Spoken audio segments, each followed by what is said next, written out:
Bonsoir mon ami. Nous sommes vraiment heureux que tu sois là avec nous. Nous sommes ici chaque soir et pendant cette semaine et nous voulons vraiment que tu puisses bénéficier de ce que Dieu a de meilleur pour toi.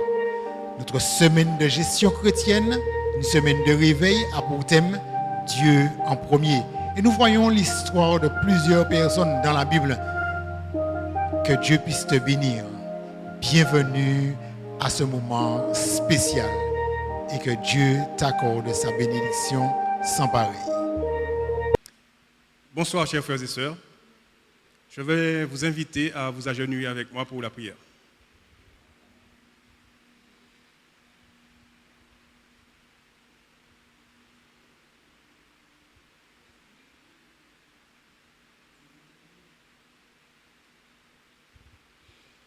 Éternel, notre Dieu, notre Père, nous te louons, nous te bénissons pour cette journée passée. Nous te remercions de nous avoir gardés et protégés jusqu'à cet instant. Et mon Dieu, alors que nous allons partager ce moment ensemble, nous te prions dans le nom de Jésus, afin que tu nous accordes ton Esprit Saint, afin que ceux qui nous écoutent ici, ainsi que sur le net, puissent être imprégnés de ton Esprit.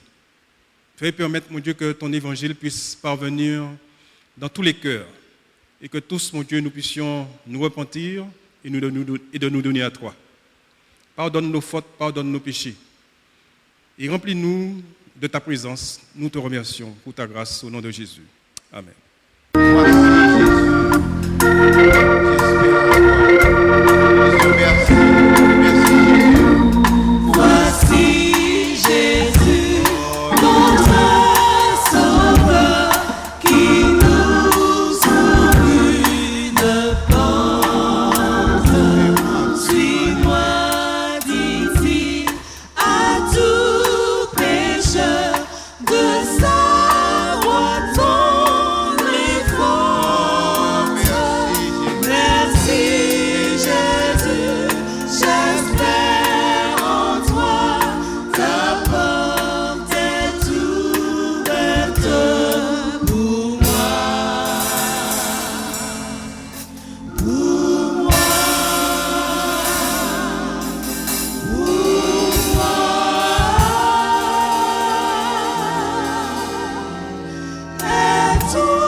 Bienvenue à notre semaine de réveil de la gestion chrétienne de la vie, chers frères et sœurs et chers internautes, et surtout merci de votre fidélité. C'est une expérience bénie que nous faisons soir après soir autour de ce thème « Dieu en premier ». Profitons ensemble de la parole de Dieu et découvrons sa volonté à notre égard.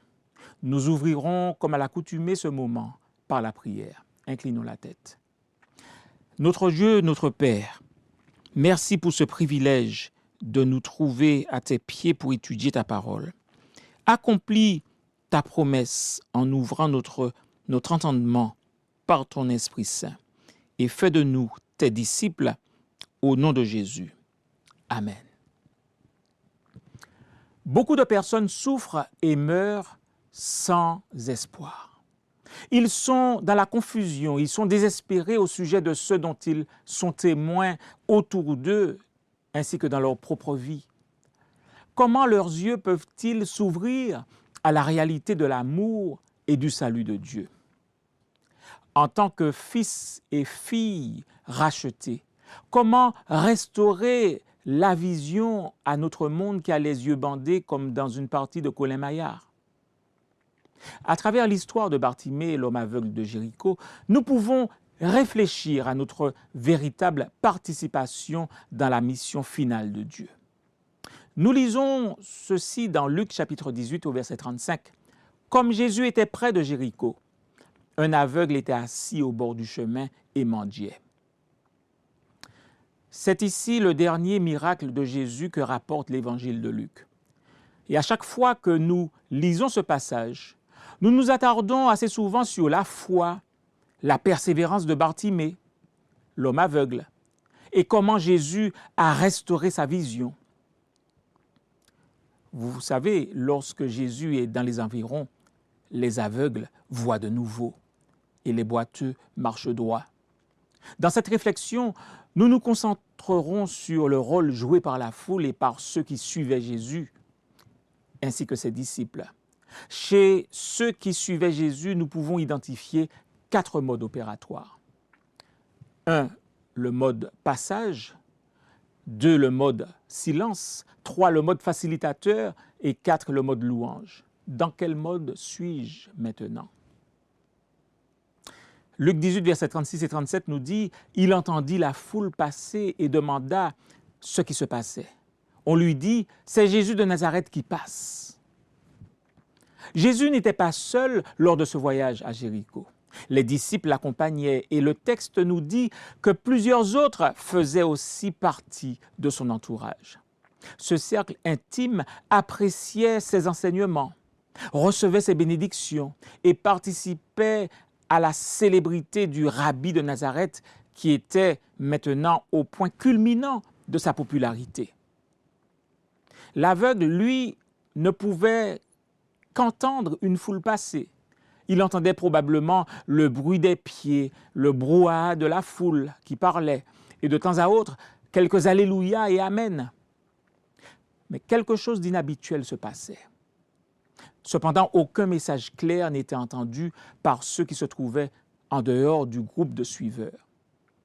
Et Bartimée, en tant que spectateur, sentait le passage de cette procession, mais pouvait à peine deviner le véritable but.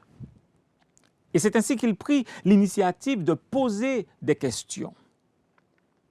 Peu font preuve de la même audace.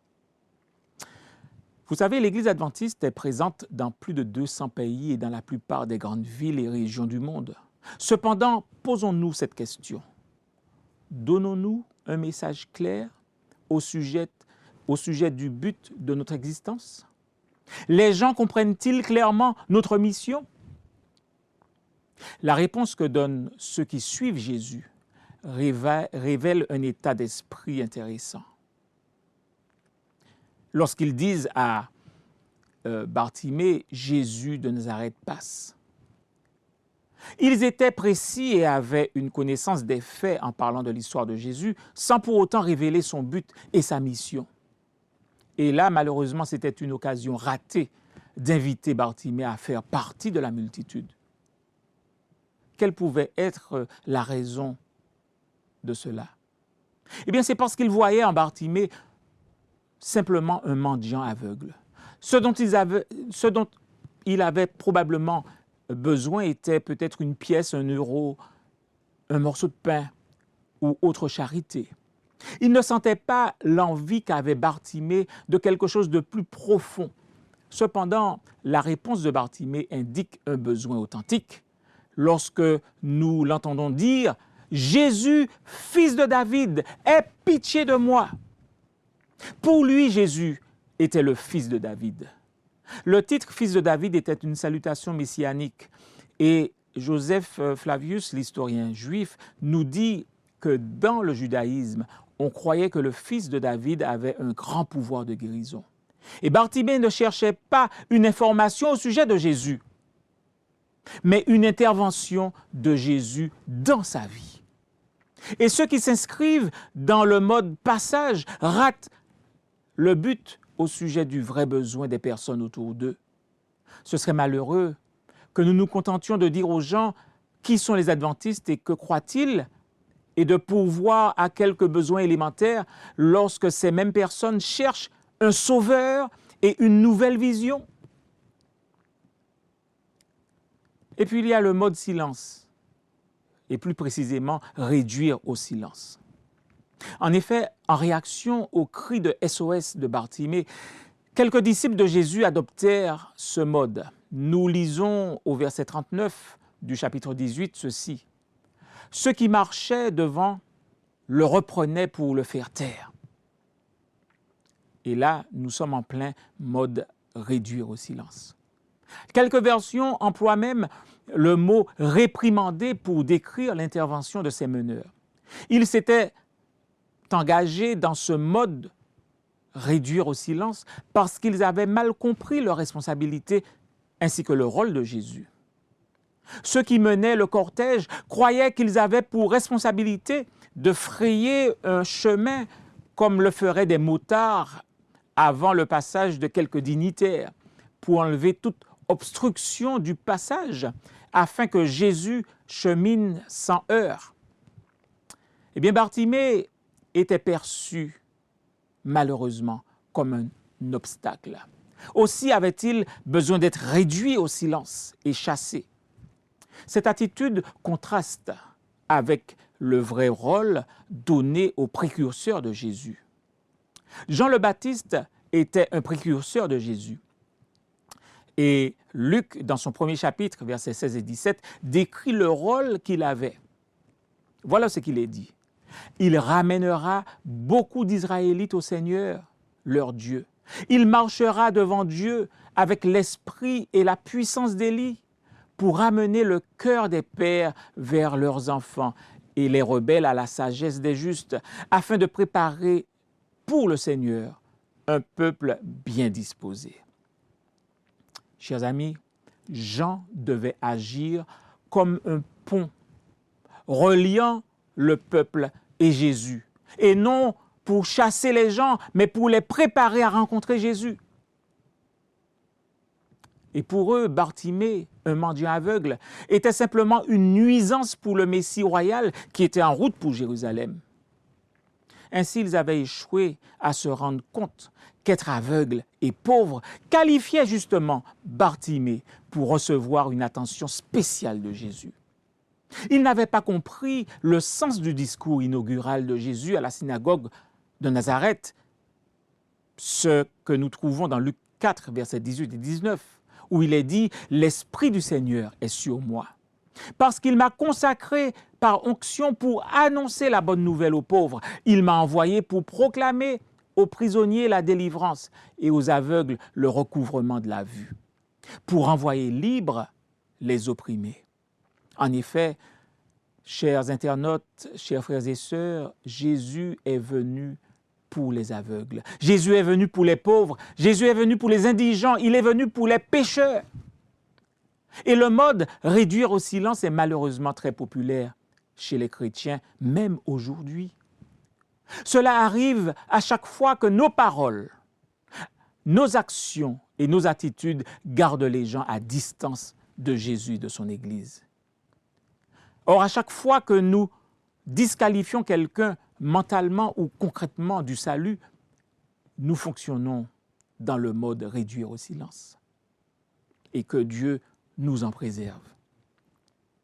Par contre, il y a un autre mode, le mode facilitateur. Étant conscient des réactions de ceux qui le suivaient, la Bible dit au verset 40, « Jésus s'arrêta et ordonna qu'on le lui amène. » Jésus ordonna un changement de mode. Des modes passage ou réduire au silence, il les fait passer au mode facilitateur. Ce n'était pas une suggestion, chers amis, mais un ordre. Et dans cet ordre se trouvait une invitation à partager les bénédictions avec les autres. Ceux qui sont en mode facilitateur ne constituent pas la source de la bénédiction. Leur rôle était d'être un canal, un conduit menant à la source, qui est Jésus.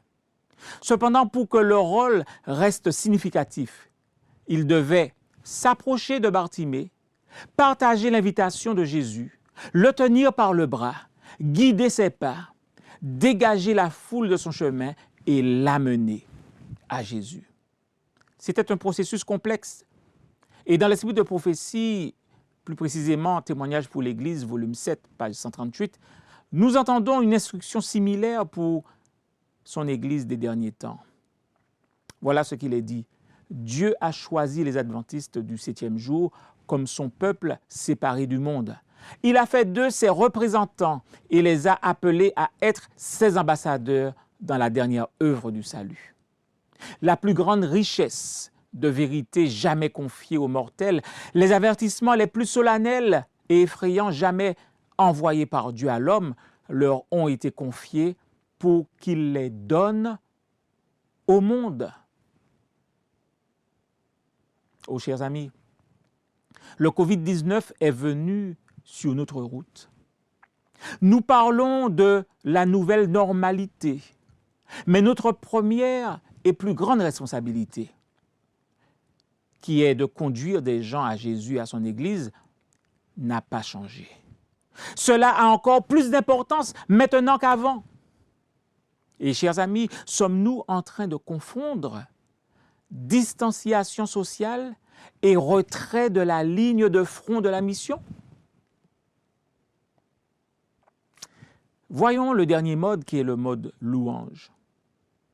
L'engagement dans le mode facilitateur a pour conséquence que ceux qui suivent Jésus passeront au mode louer ensemble.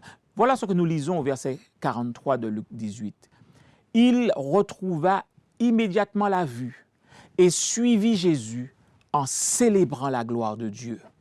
Et voyant cela, tout le peuple se mit à adresser des louanges à Dieu. Oh, chers amis, l'ex-aveugle et le reste du peuple se regroupent pour ne faire qu'un, pour adorer. Oh, Dieu a établi son Église des derniers jours comme une communauté appelée à le louer. Une Église qui ne loue pas ne fonctionne pas en harmonie avec le dessein de Dieu. Car le mode louange est déclenché par ce que nous voyons Jésus accomplir dans notre vie et dans celle des autres. Une adoration et une louange authentique sont le résultat du témoignage de la puissance de l'amour de Dieu. Et plus nous voyons Dieu en action, plus nous louons. Voyez-vous, une église missionnaire est en meilleur état pour fonctionner dans le mode louange. Oh, la crise actuelle a affaibli l'unité physique de l'Église. Les bâtiments d'église fermés ont conduit beaucoup de personnes à se contenter d'expressions privées de la spiritualité, séparées des uns des autres croyants. Nous écoutons un bon sermon sur une chaîne YouTube. Nous profitons d'une séance de louange et de chant sur une autre chaîne. Et nous lisons un blog sur un autre site web pour trouver une inspiration quotidienne. Nous nous déplaçons constamment sur le web à la recherche de nouveautés. Somme toute, il n'y a rien de mauvais à apprécier la richesse de l'Église de Dieu à travers ses multiples productions et ministères. Cependant, il est dangereux quand cela est fait au détriment de notre attachement à la communauté de l'Église. Et ces paroles inspirées de Paul restent valides encore aujourd'hui, paroles que nous trouvons dans Hébreux 10, versets 24 et 25. Veillons les uns sur les autres pour nous inciter à l'amour et à de belles œuvres.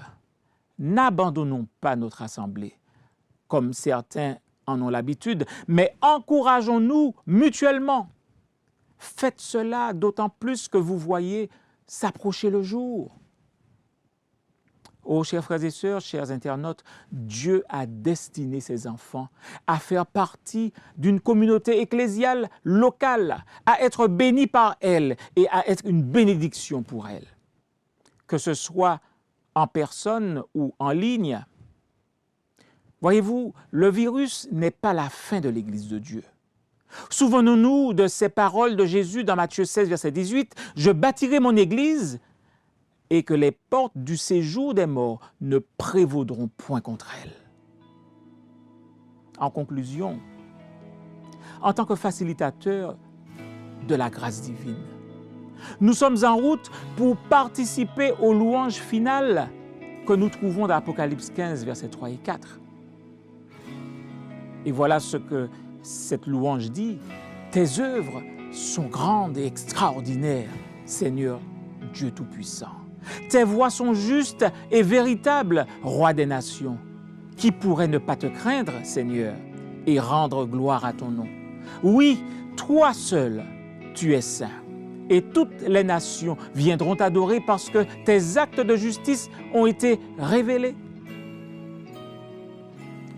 Chers frères et sœurs, chers amis internautes, choisissons de ne pas rester dans les modes passage ou réduire au silence.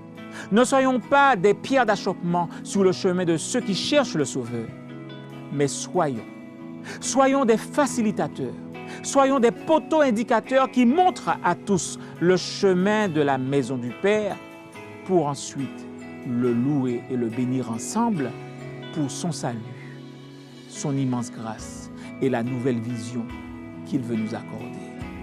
Que Dieu nous bénisse. Amen. Pour aller plus loin, partagez l'expérience que vous avez vécue en aidant quelqu'un à adopter une nouvelle vision pour la vie.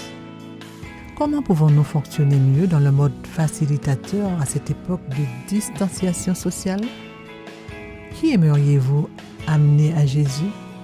Partagez son nom pour qu'on intercède pour lui ou pour elle. Ma promesse pour aujourd'hui. Seigneur, aide-moi à consacrer du temps régulier chaque semaine à travailler pour toi en propageant la bonne nouvelle par des études de la Bible, des petits groupes et autres.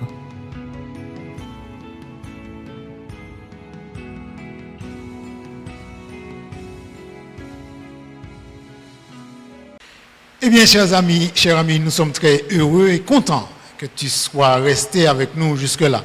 Tu viens d'écouter ce beau message et nous t'invitons à t'incliner pour la bénédiction. Que l'Éternel te bénisse et qu'il te garde. Que l'Éternel tourne sa face vers toi et qu'il t'accorde sa paix et sa grâce. Que l'Éternel fasse luire sa face sur toi et qu'il te bénisse. Amen. Je te donne donc rendez-vous pour notre prochaine présentation. Que le Seigneur puisse te bénir. Partage le lien Adventiste Californie 972 sur YouTube et invite tes amis à bénéficier de ces merveilleuses choses que tu as découvertes dans les messages que le Seigneur t'a présentés. Je t'invite aussi à transformer par la grâce de Dieu tous les messages, les thèmes, les résolutions que nous t'avons présentées afin que le Seigneur puisse te sanctifier et que tu sois prêt pour son prochain retour. Bonsoir et que le Seigneur te bénisse.